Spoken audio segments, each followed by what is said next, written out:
ಸ್ನೇಹಿತರೆ, ಮೀಡಿಯಾ ಮಾಸ್ಟರ್ಸ್ಗೆ ಸ್ವಾಗತ ಸುಸ್ವಾಗತ. ಗೆಳೆಯರೆ, ಮೊನ್ನೆ ಪಾಕಿಸ್ತಾನ ಹಾಗೂ ಭಾರತದ ನಡುವೆ ಸಂಘರ್ಷ ನಡೀತಲ್ಲ, ಅದರ ಉದ್ದಕ್ಕೂ ನಮ್ಮನ್ನು ತುಂಬ ಎಂಟರ್ಟೈನ್ ಮಾಡಿದ್ದು ಎರಡು ಐಟಮ್ಗಳು. ಒಂದು, ಪಾಕಿಸ್ತಾನದ ಬಳಿ ಇದೆ ಅಂತ ಹೇಳಲಾಗ್ತಾ ಇದ್ದ ನ್ಯೂಕ್ಲಿಯರ್ ಬಾಂಬ್. ಆದರೆ ಎರಡನೆಯದ್ದು ಅಲ್ಲಿನ DGISPR ಅಹ್ಮದ್ ಶರೀಫ್ ಚೌಧರಿ. ಇವೆರಡಕ್ಕೂ ಒಂದು ಲಿಂಕ್ ಇದೆ. ಮೊನ್ನೆ ಭಾರತದ ರಕ್ಷಣಾ ಸಚಿವ ರಾಜನಾಥ್ ಸಿಂಗ್ ಪಾಕಿಸ್ತಾನದ ಬಳಿ ಇರುವ ಅಣ್ವಸ್ತ್ರಗಳ ವಿಷಯದಲ್ಲಿ ಅಂತಾರಾಷ್ಟ್ರೀಯ ಸಮುದಾಯ ಒಂದಷ್ಟು ಜವಾಬ್ದಾರಿಯನ್ನು ತಗೋಬೇಕು, ಯಾಕೆಂದರೆ ಅಪಾತ್ರರ ಕೈಯಲ್ಲಿ ಸಮೂಹ ನಾಶಕ ಅಸ್ತ್ರಗಳಿರೋದು ಒಳ್ಳೆಯದಲ್ಲ ಅನ್ನೋ ಮಾತನ್ನು ಹೇಳಿದರು. ಅವರು ಹೇಳಿದ ಉದ್ದೇಶ ಪಾಕಿಸ್ತಾನಕ್ಕೆ ಅಣ್ವಸ್ತ್ರಗಳನ್ನು ಸುರಕ್ಷಿತವಾಗಿ ಇಟ್ಕೊಳ್ಳೋದಕ್ಕೆ ಬರೋದಿಲ್ಲ, ಅಲ್ಲಿನ ಉಗ್ರರ ಮೇಲೆ ಸರ್ಕಾರಕ್ಕೆ ಕಂಟ್ರೋಲ್ ಇಲ್ಲ, ಸೇನಾ ನಾಯಕ ಯಾರು, ಉಗ್ರವಾದಿ ಯಾರು ಅನ್ನೋದು ಗೊತ್ತಾಗದ ಸ್ಥಿತಿಯಲ್ಲಿ ಪಾಕಿಸ್ತಾನ ಇದೆ. ಹೀಗಾಗಿ ಅಲ್ಲಿನ ಅಣ್ವಸ್ತ್ರಗಳು ಸೇಫ್ ಆಗಿವೆ ಅಂತ ಅನಿಸೋದಿಲ್ಲ ಅನ್ನೋದು. ಅದು ನಿಜಾನೇ. ಯಾಕೆಂದರೆ ಇವತ್ತು ಹಣ ಸಿಗುತ್ತೆ ಅಂದರೆ ಅಲ್ಲಿನ ರಾಜಕಾರಣಿಗಳು, ಸೇನೆ ಏನು ಬೇಕಾದರೂ ಮಾರಾಟ ಮಾಡೋದಕ್ಕೆ ಸಿದ್ಧ ಇದ್ದಾರೆ. ಕತ್ತೆಗಳನ್ನು, ಹೆಣ್ಣು ಮಕ್ಕಳನ್ನು ಚೈನಾಗೆ ಮಾರಾಟ ಮಾಡೋರು ಸ್ವಲ್ಪ ಹಣ ಹೆಚ್ಚು ಸಿಗುತ್ತೆ ಅಂದರೆ ಅಣ್ವಸ್ತ್ರಗಳನ್ನು ಮಾರದೇ ಬಿಡ್ತಾರಾ? ಗೆಳೆಯರೆ, ಈ ಪಾಕಿಗಳ ವಿಷಯದಲ್ಲಿ ಇನ್ನೂ ಒಂದು ಜೋಕ್ ಕೂಡ ಇದೆ. ಭಾರತ ಪಾಕಿಸ್ತಾನದ ವಿರುದ್ಧ ಯುದ್ಧ ಮಾಡಿ ತನ್ನ ಆಯುಧಗಳನ್ನು ಖರ್ಚು ಮಾಡ್ಕೊಳ್ಳೋ ಬದಲು ಒಂದಷ್ಟು ಹಣ ಕೊಟ್ಟುಬಿಟ್ರೆ ಅಲ್ಲಿನ ಸೈನಿಕರೇ ಆಕ್ರಮಿತ ಕಾಶ್ಮೀರವನ್ನೇನು ಬೇಕಿದ್ರೆ ಲಾಹೋರು, ಇಸ್ಲಾಮಾಬಾದ್ಗಳನ್ನು ಕೂಡ ಭಾರತಕ್ಕೆ ಬಿಟ್ಟು ಕೊಟ್ಟು ಬಿಡ್ತಾರೆ ಅನ್ನೋದು. ಆದರೆ ಅವುಗಳನ್ನು ತಗೊಂಡ ಮೇಲೆ ಅಲ್ಲಿನ ಭಿಕಾರಿಗಳನ್ನ ಬೇರೆ ಸಾಕಬೇಕಲ್ಲ, ಅದಕ್ಕೆ ಭಾರತ ಆ ದುಸ್ಸಾಹಸ ಮಾಡೋದಕ್ಕೆ ಹೋಗ್ತಾ ಇಲ್ಲ ಅನ್ಸುತ್ತೆ. ಜೋಕ್ಸ್ ಅಪಾರ್ಟ್, ಪಾಕಿಸ್ತಾನದ ನ್ಯೂಕ್ಲಿಯರ್ ಇದೆ ನೋಡಿ, ಅದು ಈ ಹಿಂದೆ ಕೂಡ ಸಾಕಷ್ಟು ಬಾರಿ ಮಾರಾಟದ ಪ್ರಯತ್ನಕ್ಕೀಡಾಗಿದೆ. ಅದನ್ನು ಇಸ್ಲಾಮೈಸ್ ಮಾಡೋ ಪ್ರಯತ್ನಗಳು ನಡೆದಿವೆ. ಅಂದರೆ ಅಣ್ವಸ್ತ್ರವನ್ನು ಇಸ್ಲಾಮಿಕ್ ಬಾಂಬ್ ಮಾಡೋ ಪ್ರಯತ್ನಗಳನ್ನು ಕೂಡ ಕೆಲವರು ಮಾಡಿದ್ದಾರೆ. ಅವುಗಳ ತಂತ್ರಜ್ಞಾನವನ್ನು ಭಯೋತ್ಪಾದಕರಿಗೆ ಮಾರಾಟ ಮಾಡೋ ಪ್ರಯತ್ನಗಳೂ ನಡೆದಿವೆ. ಅಂಥವರಲ್ಲಿ ಪ್ರಮುಖ ಹೆಸರು ಸುಲ್ತಾನ್ ಬಶೀರುದ್ದೀನ್ ಮೊಹಮ್ಮದ್. ಈತ ಯಾರು ಗೊತ್ತಾ? ಇವತ್ತಿನ ಪಾಕಿಸ್ತಾನದ ISPRನ DG ಚೌಧರಿ ಇದಾನಲ್ಲ, ಆತನ ಅಪ್ಪ ಈ ಸುಲ್ತಾನ್ ಬಶೀರುದ್ದೀನ್ ಮೊಹಮ್ಮದ್. ಗೆಳೆಯರೆ, ಪಾಕಿಸ್ತಾನ ಅನ್ನೋ ದೇಶ ಇದೆ ನೋಡಿ, ಇದಕ್ಕೊಂದು ಐತಿಹಾಸಿಕ ಹಿನ್ನೆಲೆ, ಸಾಂಸ್ಕೃತಿಕ ತಳಹದಿ ಇಂಥವೇನೂ ಇಲ್ಲ. ಈಗ ಪಾಕಿಸ್ತಾನದ ಹೀರೋಗಳು ಯಾರು? ಅವ್ರು ಯಾರನ್ನ ಹೀರೋಗಳು ಅಂತ ಆರಾಧನೆ ಮಾಡ್ತಾರೆ? ಅವ್ರು ಯಾರು ಪಾಕಿಸ್ತಾನಿಗಳಲ್ಲ. ಅವರ ಆಯುಧಗಳಿಗೆ ಅವ್ರು ಇಟ್ಟಿರೋ ಹೆಸರುಗಳೇನು ನೋಡಿ. ಅಬ್ದಾಲಿ, ಅವನು ಆಫ್ಘನಿಸ್ತಾನದಿಂದ ಭಾರತದ ಮೇಲೆ ದಂಡೆತ್ತಿ ಬಂದ ಪಶ್ತೂನಿ, ಅವನಿಗೂ ಪಾಕಿಸ್ತಾನಕ್ಕೂ ಯಾವ ಸಂಬಂಧನೂ ಇಲ್ಲ. ಘೋರಿ, ಆಫ್ಘನಿಸ್ತಾನದಿಂದ ಬಂದವರು. ಗಜ್ನವಿ ಅನ್ನೋ ಒಂದು ಮಿಸೈಲ್ ಅವ್ರ ಹತ್ರ ಇದೆ, ಅದರ ಮೂಲ ಕೂಡ ಆಫ್ಘನಿಸ್ತಾನನೇ. ಈ ಗಜನಿ, ಗೋರಿ, ಬಾಬರ್, ಔರಂಗಜೇಬ, ಅಬ್ದಾಲಿ ಇವರೆಲ್ಲ ಹೀರೋಗಳು, ಆರಾಧ್ಯರು. ಆದರೆ ಅವರು ಯಾರ ಮೂಲವು ಪಾಕಿಸ್ತಾನ ಅಲ್ಲ. ಬಹುಶಃ ಈ ಕಾರಣಕ್ಕೆ ಇರಬೇಕು, ಆಫ್ಘನಿಸ್ತಾನ ಪಾಕಿಸ್ತಾನ ಅನ್ನೋ ದೇಶವನ್ನು ಮಾನ್ಯ ಮಾಡೋದೇ ಇಲ್ಲ. ಅವ್ರ ಪ್ರಕಾರ ಸಿಂಧೂ ನದಿಯವರೆಗಿನ ಎಲ್ಲವೂ ಕೂಡ ಆಫ್ಘನಿಸ್ತಾನವೇ. ಸಿಂಧೂ ನದಿಯ ಮತ್ತೊಂದು ಬದಿಯಲ್ಲಿರೋದು ಹಿಂದೂಸ್ತಾನ. ನಿಜಾನೇ ಅಲ್ವೇ? ಪಾಕಿಸ್ತಾನದ ಎಲ್ಲ ಆದರ್ಶ ಪುರುಷರು ಆಫ್ಘನ್ನಿಂದ ಬಂದವರೇ ಆದಮೇಲೆ ಆ ದೇಶವನ್ನು ಆಫ್ಘನಿಸ್ತಾನಕ್ಕೆ ಸೇರಿಸಿಬಿಡೋದು ಒಂಥರ ಒಳ್ಳೆಯದೇ. ಗೆಳೆಯರೆ, ಈ ಐತಿಹಾಸಿಕ ತಳಹದಿ, ಸಾಂಸ್ಕೃತಿಕ ಹಿನ್ನೆಲೆ ಇವೆಲ್ಲ ಇಲ್ಲದ ದೇಶಗಳು ಬೇರೆ ಯಾವುದನ್ನೋ ಅತಿಯಾಗಿ ಅಪ್ಪಿಕೊಳ್ಳೋದಕ್ಕೆ, ಆ ಮೂಲಕ ತಮಗೊಂದು ಅಸ್ತಿತ್ವವನ್ನು ಹುಡುಕೊಳ್ಳೋದಕ್ಕೆ ಹೋಗುತ್ತವೆ. ಪಾಕಿಸ್ತಾನ ಮಾಡ್ತಾ ಇರೋದು ಕೂಡ ಅದನ್ನೇ. ಅವರು ಕಟ್ಟರ್ ಇಸ್ಲಾಮನ್ನು ತಮ್ಮ ಅಸ್ತಿತ್ವವಾಗಿ ತೋರಿಸ್ಕೊಳ್ಳೋದಕ್ಕೆ ಹೋಗ್ತಾ ಇದ್ದಾರೆ. ಹೀಗಾಗಿನೇ ಅಲ್ಲಿ ಮದರಸಾ ಛಾಪ್ ಮುಲ್ಲಾ ಒಬ್ಬ ಸೇನಾ ಮುಖ್ಯಸ್ಥನಾಗೋದಕ್ಕೆ ಸಾಧ್ಯ ಆಗತ್ತೆ. ಅಂತಾರಾಷ್ಟ್ರೀಯ ಭಯೋತ್ಪಾದಕನ ಮಗನೊಬ್ಬ ಇಂಟರ್ ಸರ್ವಿಸ್ ಪಬ್ಲಿಕ್ ರಿಲೇಷನ್ಸ್ನ ಮುಖ್ಯಸ್ಥನಾಗೋದಕ್ಕೆ ಸಾಧ್ಯ ಆಗತ್ತೆ. ಗೆಳೆಯರೆ, ಇಲ್ಲಿ ಚೌಧರಿ ಯಾರು ಅನ್ನೋದು ನಿಮಗೆ ಗೊತ್ತಾಗಬೇಕು ಅಂದರೆ ಅವ್ರ ಅಪ್ಪ ಯಾರು ಅನ್ನೋದನ್ನು ನೀವು ತಿಳ್ಕೋಬೇಕು. ಅದು 1974 ಸಮಯ. ಅಷ್ಟೊತ್ತಿಗೆ ಭಾರತ ಪಾಕಿಸ್ತಾನ ಜೊತೆ, ಚೈನಾ ಜೊತೆ ಯುದ್ಧಗಳನ್ನು ಮಾಡಿತ್ತು. ಪೂರ್ವ ಪಾಕಿಸ್ತಾನವನ್ನು ಒಡೆದು ಬಾಂಗ್ಲಾದೇಶದ ರಚನೆ ಕೂಡ ಮಾಡಲಾಗಿತ್ತು. ಇಂಥ ಸಂದರ್ಭದಲ್ಲಿ ಭಾರತಕ್ಕೆ ಕೂಡ ಒಂದು ಅಣ್ವಸ್ತ್ರ ಬೇಕು ಅಂತ ಅನ್ನಿಸ್ತು. ಅಣ್ವಸ್ತ್ರ ಶಕ್ತ ದೇಶ ಅಂದರೆ ಒಂದು ಡೆಟರೆನ್ಸ್ ಸಹಜವಾಗಿ ಬಂದುಬಿಡುತ್ತೆ. ಗೆಳೆಯರೆ, ಅಣ್ವಸ್ತ್ರ ಅನ್ನೋದು ಯಾವ ದೇಶಕ್ಕೂ ಯಾವತ್ತಿಗೂ ಯುದ್ಧಗಳಲ್ಲಿ ಬಳಕೆ ಆಗದೇ ಇರಬಹುದು. ಆದರೆ ಅಣ್ವಸ್ತ್ರ ಇದೆ ಅನ್ನೋದು ಒಂದು ಶಕ್ತಿಯನ್ನು ಕೊಡುತ್ತೆ. ಅಣ್ವಸ್ತ್ರ ಯುದ್ಧಗಳನ್ನು ತಪ್ಪಿಸುತ್ತೆ ಅನ್ನೋ ಒಂದು ನಂಬಿಕೆ ಇದೆ. ಅಫ್ಕೋರ್ಸ್ ಈ ಡೆಟರೆನ್ಸ್ ಅನ್ನೋ ಭ್ರಮೆಯನ್ನು ಕೂಡ ಈ ಬಾರಿ ಭಾರತ ಕಳೆದು ಬಿಟ್ಟಿದೆ ಅನ್ನೋದು ಬೇರೆ ಮಾತು. ಆದರೆ ಯುದ್ಧಗಳನ್ನು ನಿಲ್ಲಿಸೋದಕ್ಕೆ ಕೂಡ ಶಕ್ತಿ ಬೇಕಾಗುತ್ತೆ. ಸೊ ಅಣ್ವಸ್ತ್ರ ಶಕ್ತ ಆಗೋ ಬಗ್ಗೆ ಭಾರತ ಅವತ್ತು ಯೋಚನೆ ಮಾಡ್ತು. ಅದರ ಪರಿಣಾಮ ಒಂದು ಅಣು ಪರೀಕ್ಷೆ ಕೂಡ ನಡೆದು ಹೋಯಿತು. ನಮ್ಮಲ್ಲಿ ಬುದ್ಧ ನಕ್ಕುಬಿಟ್ಟ. ಇದು ಗೊತ್ತಾದ ನಂತರ ಪಾಕಿಸ್ತಾನದ ಅವತ್ತಿನ ಅಧ್ಯಕ್ಷ ಜುಲ್ಫಿಕರ್ ಅಲಿ ಭುಟ್ಟೋಗೆ ನಮ್ಮ ಹತ್ರನೂ ಒಂದು ಆಟಮ್ ಬಾಂಬ್ ಇರಬೇಕು ಅಂತ ಅನ್ಸೋದಕ್ಕೆ ಶುರುವಾಯಿತು. ಈ ಪಾಕಿಸ್ತಾನ ಅನ್ನೋದು ಅವತ್ತಿಂದಲೂ ಇರೋದೇ ಹೀಗೆ. ಭಾರತದ ಬಳಿ ಏನಿದೆ ಅದು ನಮ್ಮ ಹತ್ರನೂ ಇರಬೇಕು ಅಂತ ಅವ್ರು ಬಯಸ್ತಾರೆ. ಅಟ್ಲೀಸ್ಟ್ ಒರಿಜಿನಲ್ ಅಲ್ಲದೆ ಇದ್ರು ಗಿಲೀಟಿಂದ ಆದರೂ ಸರಿ ನಮ್ಮ ಹತ್ರ ಅದೇ ಥರದ್ದೊಂದು ಇರಬೇಕು ಅನ್ನೋ ಥರದ್ದು ಶೋಕಿ. ಮೊನ್ನೆ ನೋಡಿ, ಭಾರತದ ಪ್ರಧಾನಿ ಏರ್ಬೇಸ್ ಅಲ್ಲಿ ನಿಂತು ಸೈನಿಕರನ್ನ ಹುರಿದುಂಬಿಸಿ ವಿಜಯೋತ್ಸವವನ್ನ ಆಚರಿಸಿದ್ರೆ ಪಾಕಿಸ್ತಾನದ ಪ್ರಧಾನಿ ಕೂಡ ಅಂಥದ್ದೇ ಒಂದು ಸೆಟ್ ಹಾಕಿಸ್ಕೊಂಡು ಅಲ್ಲಿ ಸೈನಿಕರನ್ನು ಉದ್ದೇಶಿಸಿ ಒಂದು ಭಾಷಣ ಮಾಡಿ ಹೋದ. ಈ ಕಾಪಿ ಪೇಸ್ಟ್ ಕೆಲಸನವರು ಅವತ್ತಿಂದಲೂ ಮಾಡ್ತಾ ಇದ್ದಾರೆ. ಇರ್ಲಿ, ಭಾರತ ಅಣುಶಕ್ತ ಆಗ್ತಿದ್ದಂತೆ ನಾವು ಕೂಡ ಹಂಗೆ ಆಗಬೇಕು ಅಂತ ಪಾಕಿಸ್ತಾನ ಬಯಸ್ತಲ್ಲ. ಹಿಂಗಾಗಿ ಅಲ್ಲಿನ ಫಿಸಿಕಲ್ ಕೆಮಿಸ್ಟ್ ಡಾಕ್ಟರ್ ಖಲೀಲ್ ಖುರೇಶಿಯನ್ನು ಕರೆದು ನೀವು ಕೂಡ ಒಂದು ಅಣ್ವಸ್ತ್ರವನ್ನ ಸಿದ್ಧ ಮಾಡಿ ಅಂದ್ಬಿಟ್ಟ ಭುಟ್ಟೋ.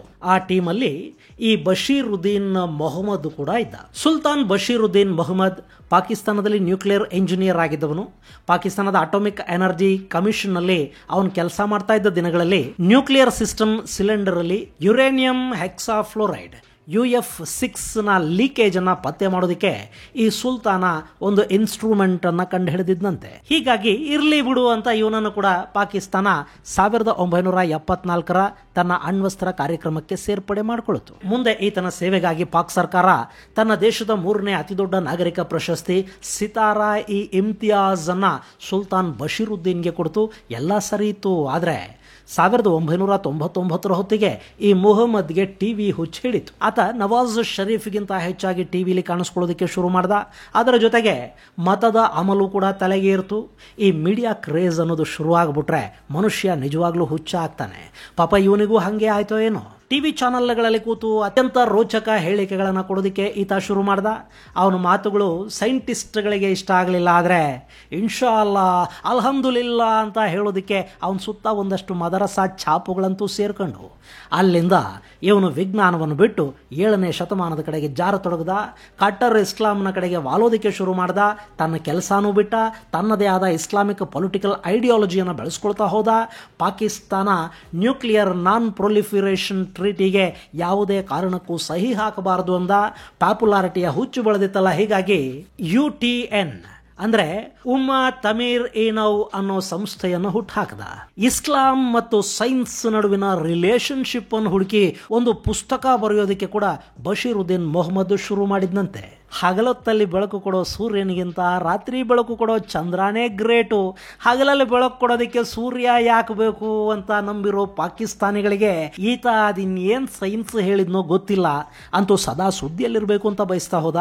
ತನ್ನ ಉಮ್ಮಾ ತಮೀರ್ ಏನೌನ್ನ ಮೂಲಕ ಚಾರಿಟಿ ಕೆಲಸಗಳನ್ನು ಶುರು ಮಾಡ್ದ. ಇಷ್ಟ ಆಗೋ ಹೊತ್ತಿಗೆ ಅಮೆರಿಕಾದ ಮೇಲೆ 2001 ಸೆಪ್ಟೆಂಬರ್ 11ನೇ ತಾರೀಕು ಅಲ್ ಖೈದಾ ದಾಳಿ ಮಾಡಿತು. ಈ ಸಂದರ್ಭದಲ್ಲೇ ಬಶೀರುದ್ದೀನ್ ಮೊಹಮ್ಮದ್ ತನ್ನ ಗೆಳೆಯ ಚೌಧರಿ ಅಬ್ದುಲ್ ಮಜೀದ್ ಅನ್ನೋನ್ ಜೊತೆ ಸೇರಿ ಲ್ಯಾಡನ್ ಹಾಗೂ ಅಲ್ ಜೌಹರಿಯನ್ನ ಭೇಟಿ ಮಾಡಿ ಬಂದಿದ್ದ.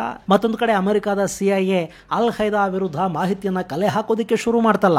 ಆ ಸಂದರ್ಭದಲ್ಲಿ ಈ ಸುಲ್ತಾನ್ ಮುಹಮ್ಮದ್ ಮತ್ತವನ ಅಲ್ ಖೈದಾ ಸಂಬಂಧಗಳ ಬಗ್ಗೆ ಕೂಡ ಗೊತ್ತಾಗ್ತಾ ಹೋಯ್ತು. ಸುಲ್ತಾನ್ ಮೊಹಮ್ಮದ್ ಅಣ್ವಸ್ತ್ರಗಳನ್ನ ಅಲ್ ಖೈದಾಗೆ ಕೊಡೋದಿಕ್ಕೆ ಹೋಗಿದ್ದ. ತಾಲಿಬಾನ್ ಹಾಗೂ ಒಸಾಮಾ ಇಬ್ಬರಿಗೂ ಈ ಮೊಹಮ್ಮದ್ ಅಣ್ವಸ್ತ್ರಗಳು, ಕೆಮಿಕಲ್ಗಳು ಹಾಗೂ ಬಯಾಲಜಿಕಲ್ ಅಸ್ತ್ರಗಳ ಬಗ್ಗೆ ಒಂದಷ್ಟು ಮಾಹಿತಿಯನ್ನು ಕೊಟ್ಟಿದ್ದ ಅನ್ನೋದು CIAಗೆ ಗೊತ್ತಾಯ್ತು. ಹಾಗೆ ಈ ಸುಲ್ತಾನ ಮುಲ್ಲಾ ಒಮರ್ನನ್ನು ಕೂಡ ಭೇಟಿ ಮಾಡಿ ಬಂದಿದ್ದ. ಅಷ್ಟೇ ಅಲ್ಲ, ಪಾಕಿಸ್ತಾನ ಅನ್ನೋದು ಇಸ್ಲಾಮಿಕ್ ರಿಪಬ್ಲಿಕ್ ಅಂದ ಮೇಲೆ ಅಲ್ಲಿನ ಅಣ್ವಸ್ತ್ರಗಳು ಜಗತ್ತಿನ ಎಲ್ಲ ಮುಸ್ಲಿಮರಿಗೂ ಸೇರಬೇಕು. ಪಾಕಿಸ್ತಾನ ತಯಾರು ಮಾಡಿರೋ ಅಣ್ವಸ್ತ್ರ ಪಾಕಿಸ್ತಾನದ ಆಸ್ತಿ ಅಲ್ಲ, ಅದು ಸಮಸ್ತ ಇಸ್ಲಾಮಿಕ್ ಜಗತ್ತಿನ ಆಸ್ತಿ. ಹೀಗಾಗಿ ಇಸ್ಲಾಮಿನ ಪರ ಹೋರಾಟ ಮಾಡ್ತಾ ಇರೋ ಶಕ್ತಿಗಳಿಗೆ ಅಣ್ವಸ್ತ್ರ ಸಿಕ್ಕರೆ ತಪ್ಪೇನಿದೆ ಅಂತೆಲ್ಲ ಸುಲ್ತಾನ್ ಸಾಕಷ್ಟು ಬಾರಿ ಮಾತಾಡ್ದ. ಹೀಗಾಗಿ ಅವನ ಬಗ್ಗೆ ಅನುಮಾನಗಳು ಹೆಚ್ಚಾಗ್ತಾ ಹೋದವು. ಇದರ ಮಧ್ಯೆ ಅಲ್ ಖೈದಾ ಉಗ್ರ ಸಂಘಟನೆ ಹಾಗೂ ಇನ್ನಷ್ಟು ಇಸ್ಲಾಮಿಕ್ ಉಗ್ರ ಸಂಘಟನೆಗಳು ಕೆಮಿಕಲ್ ವೆಪನ್ಗಳನ್ನು ಬಳಸ್ತಾ ಇವೆ ಅನ್ನೋ ಅನುಮಾನಗಳು ಹೆಚ್ಚಾದವು. ಈ ತಂತ್ರಜ್ಞಾನ ಅವರಿಗೆ ಹೇಗೆ ಸಿಗುತ್ತು ಅನ್ನೋ ಬಗ್ಗೆ ಒಂದಷ್ಟು ತನಿಖೆಗಳನ್ನು ಮಾಡೋ ಪ್ರಯತ್ನವನ್ನ ಅಮೆರಿಕ ಮಾಡ್ತು. ಆದರೆ ಅದರ ಬಗೆಗಿನ ಹೆಚ್ಚಿನ ಮಾಹಿತಿಗಳು ಹೊರಬೀಳಲಿಲ್ಲ. ಇನ್ನು ಕೊಲೆ ಕೇಸೊಂದರ ತನಿಖೆಗೆ ಹಂತಕರನ್ನೇ ನೇಮಕ ಮಾಡೋದು ಅಂತಾರಲ್ಲ, ಹಂಗೆ ಅಮೆರಿಕ ಈ ಸುಲ್ತಾನ್ ಮೊಹಮ್ಮದ್ ವಿರುದ್ಧ ತನಿಖೆ ಮಾಡೋದಕ್ಕೆ ಪಾಕಿಸ್ತಾನಕ್ಕೆ ಹೇಳ್ತು. ಪಾಕಿಗಳವನನ್ನು ಬಂಧಿಸಿದ ನಾಟಕ ಆಡಿದರು. ವಿಚಾರಣೆಯ ಡ್ರಾಮಾ ನಡೀತು. ಆ ನಂತರ ಅವನಿಗೆ ನ್ಯೂಕ್ಲಿಯರ್ ಬಗ್ಗೆ ಏನೂ ಗೊತ್ತೇ ಇಲ್ಲ, ಅದರ ಪರಿಜ್ಞಾನ ಕೂಡ ಅವನಿಗಿಲ್ಲ ಅಂತ ಹೇಳಿ ಸುಲ್ತಾನನ್ನ ಬಿಡುಗಡೆ ಕೂಡ ಮಾಡಲಾಯಿತು. ಅವನಿಗೆ ನ್ಯೂಕ್ಲಿಯರ್ನ ಪರಿಜ್ಞಾನನೇ ಇಲ್ಲ ಅಂದಮೇಲೆ ಅದ್ಯಾವುದೋ ಸಿತಾರೆ ಈ ಇಮ್ತಿಯಾಜನ್ನು ಇವನಿಗೆ ಯಾಕೆ ಕೊಟ್ಟರು ಗೊತ್ತಿಲ್ಲ. ಅವನಂತೂ ಅವತ್ತು ಬಿಡುಗಡೆ ಆದ. ಆದರೆ ವಿಶ್ವಸಂಸ್ಥೆಯ ಭದ್ರತಾ ಮಂಡಳಿಯ ಅಲ್ ಖೈದಾ ಸ್ಯಾಂಕ್ಷನ್ ಕಮಿಟಿ ಇತ್ತಲ್ಲ, ಅದರಲ್ಲಿ ಇವನ ಹೆಸರು ಸೇರ್ಪಡೆ ಆಯಿತು. ಇವನು ಘೋಷಿತ ಭಯೋತ್ಪಾದಕರ ಪಟ್ಟಿಯಲ್ಲಿ ಸೇರ್ಪಡೆ ಆದ. ಇನ್ನು ಅಮೆರಿಕದ ಈ ಅನುಮಾನಕ್ಕೆ, ಆರೋಪಗಳಿಗೆ ಬಶೀರುದ್ದೀನ್ನ ಮತ್ತೊಬ್ಬ ಮಗ ಮುಂದೆ ಕ್ಲಾರಿಟಿಯನ್ನು ಕೊಟ್ಟಿದ್ದ. ನಮ್ಮ ತಂದೆಯ ಮುಂದೆ ಒಸಾಮಾ ಹಾಗೂ ಜೌಹರಿ ಅಣ್ವಸ್ತ್ರ, ರಾಸಾಯನಿಕ ಹಾಗೂ ಜೈವಿಕ ಅಸ್ತ್ರಗಳ ಬಗ್ಗೆ ಪ್ರಸ್ತಾಪ ಮಾಡಿದ್ದು ನಿಜ. ಆದರೆ ನಮ್ಮ ಅಪ್ಪ ಅದನ್ನು ಮಾರಾಟ ಮಾಡೋದಕ್ಕೆ ಹೋಗಲಿಲ್ಲ. ನಾವಿಲ್ಲಿಗೆ ಬಂದಿರೋದು ಕೇವಲ ಸೇವೆ ಮಾಡೋದಕ್ಕೆ, ನಿಮಗೆ ನೀರು ಆಹಾರ ಪೂರೈಸೋದಕ್ಕೆ ಮಾತ್ರ ಬಂದಿದ್ದೀವಿ, ಅಣ್ವಸ್ತ್ರಗಳನ್ನು ಕೊಡೋದಕ್ಕಲ್ಲ ಅಂತ ಹೇಳಿದರು ಅಂತ ಬಶೀರುದ್ದೀನ್ನ ಮತ್ತೊಬ್ಬ ಮಗ ಆಸಿಮ್ ಮುಹಮ್ಮದ್ ಮುಂದ್ಯಾವತ್ತೋ ಹೇಳ್ಕೊಂಡ. ಆದರೆ ಅದು ಎಷ್ಟು ನಿಜ ಗೊತ್ತಿಲ್ಲ. ಗೆಳೆಯರೆ, ಯಾರು ದೇಶಕ್ಕಿಂತ ಮತ ದೊಡ್ಡದು ಅಂತ ತಿಳ್ಕೊಂಡಿರ್ತಾರೋ ಅಂಥವರು ಮಾನವೀಯತೆಯನ್ನು ಮರೆತು ಮತಕ್ಕಾಗಿ ಏನು ಬೇಕಾದರೂ ಮಾಡಿಬಿಡ್ತಾರೆ. ಭಯೋತ್ಪಾದಕರೆಲ್ಲ ಬಡವರ ಮನೆಯಿಂದ ಬರ್ತಾರೆ, ಅನಕ್ಷರಸ್ಥರು ಮಾತ್ರ ಉಗ್ರವಾದಿಗಳಾಗ್ತಾರೆ, ಬಂದೂಕು ಎತ್ಕೋತಾರೆ ಅಂತ ನಾವೇನಾದರೂ ಅಂದುಕೊಂಡ್ರೆ ಅದು ನಮ್ಮ ಭ್ರಮೆ ಆಗುತ್ತೆ. ಯಾಕೆಂದರೆ ಜಗತ್ತು ಕಂಡ ನಟೋರಿಯಸ್ ಉಗ್ರ ಒಸಾಮಾ ಬಿನ್ ಲಾಡನ್ ಶ್ರೀಮಂತ ಮನೆಯಿಂದಲೂ ಬಂದಿದ್ದ. ಜೆದಾದಲ್ಲಿ ಇಂಜಿನಿಯರಿಂಗ್ ಪದವಿಯನ್ನು ಕೂಡ ಪಡ್ಕೊಂಡಿದ್ದ. ಸೊ ಪಾಕಿಸ್ತಾನದ ಸೈಂಟಿಸ್ಟ್ಗಳು ಯಾರ್ಯಾರು ಏನೆಲ್ಲ ಭಯೋತ್ಪಾದಕರಿಗೆ ಮಾರಾಟ ಮಾಡಿಕೊಂಡ್ರು ಅಂತ ಹೇಳೋದು ಸ್ವಲ್ಪ ಕಷ್ಟನೇ. ಅವರು ಅಣುತಂತ್ರಜ್ಞಾನವನ್ನು ತಮ್ಮ ದೇಶಕ್ಕೆ ತಂದಿದ್ದೇ ಕದ್ದುಕೊಂಡು, ಆ ನಂತರ ಅಲ್ಲಿನ ಅಣುಪಿತಾಮಹ ಅಬ್ದುಲ್ ಖಾದಿರ್ ಖಾನ್ ಮೇಲೆ ಅಣ್ವಸ್ತ್ರಗಳ ಮಾರಾಟದ ಆರೋಪ ಕೂಡ ಬಂತು. ಅದು ಪಾಕಿಸ್ತಾನ. ಇನ್ನು ಈ ಸುಲ್ತಾನ ಇವತ್ತಿಗೂ ಬದುಕಿದ್ದಾನೆ. ಆತನಿಗೆ 84-85 ವಯಸ್ಸಿರಬೇಕು. ಈಗ ಆತನ ಮಗ ಪಾಕಿಸ್ತಾನದ ಸೇನೆಯ 3 ಸ್ಟಾರ್ ಜನರಲ್ ಆಗಿದ್ದಾನೆ. ಅಲ್ಲಿನ ISPR ಅಂದರೆ ಪಾಕಿಸ್ತಾನಿ ಸೇನೆಯ ಮಾಧ್ಯಮ ವಿಭಾಗದ ಡೈರೆಕ್ಟರ್ ಜನರಲ್ ಆಗಿ ಕೆಲಸ ಮಾಡ್ತಾ ಇದ್ದಾನೆ. ಸುಳ್ಳು ಸುದ್ದಿಗಳನ್ನು ಹುಟ್ಟು ಹಾಕೋದು, ಹಬ್ಸೋದು, ಹನಿ ಟ್ರ್ಯಾಪ್ ಮಾಡೋದು, ಇಂಥದ್ದೆಲ್ಲವನ್ನು ಈ ISPR ಮಾಡುತ್ತೆ. ಅದರ ಮುಖ್ಯಸ್ಥ ಲೆಫ್ಟಿನೆಂಟ್ ಜನರಲ್ ಅಹಮದ್ ಶರೀಫ್ ಚೌಧರಿ. ಈತ ಮೊನ್ನೆ ಪ್ರೆಸ್ ಬ್ರೀಫಿಂಗ್ ಮಾಡ್ತಾ ಇದ್ರೆ ನನಗಂತೂ ಪದೇ ಪದೇ ನೆನಪಾಗ್ತಾ ಇದ್ದದ್ದು ಈ ಚೌಧರಿಯ ಅಪ್ಪ, ಇಸ್ಲಾಮಿಕ್ ಬಾಂಬ್ನ ಪ್ರತಿಪಾದಕ ಸುಲ್ತಾನ್ ಬಶೀರುದ್ದೀನ್ ಮೊಹಮ್ಮದನ್ನು ಘೋಷಿತ ಉಗ್ರನ ಮುಖ.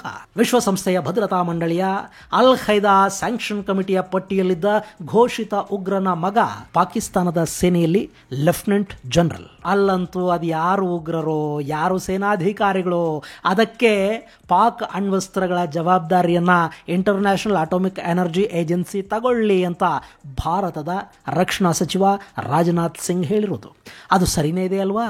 ಇದು ಗೆಳೆಯರೆ ಪಾಕಿಸ್ತಾನದ ಅಣ್ವಸ್ತ್ರ ಸುರಕ್ಷತೆಯ ಬಗ್ಗೆ ಇರುವ ಆತಂಕಕ್ಕೆ ಸಂಬಂಧಪಟ್ಟ ಒಂದಷ್ಟು ಮಾಹಿತಿ. ಮುಂದಿನ ಸಂಚಿಕೆಯಲ್ಲಿ ಮತ್ತಷ್ಟು ವಿಶೇಷಗಳ ಜೊತೆ ಮತ್ತೆ ಭೇಟಿಯಾಗೋಣ. ಅಲ್ಲಿವರೆಗೆ ಜೈ ಹಿಂದ್, ಜೈ ಕರ್ನಾಟಕ.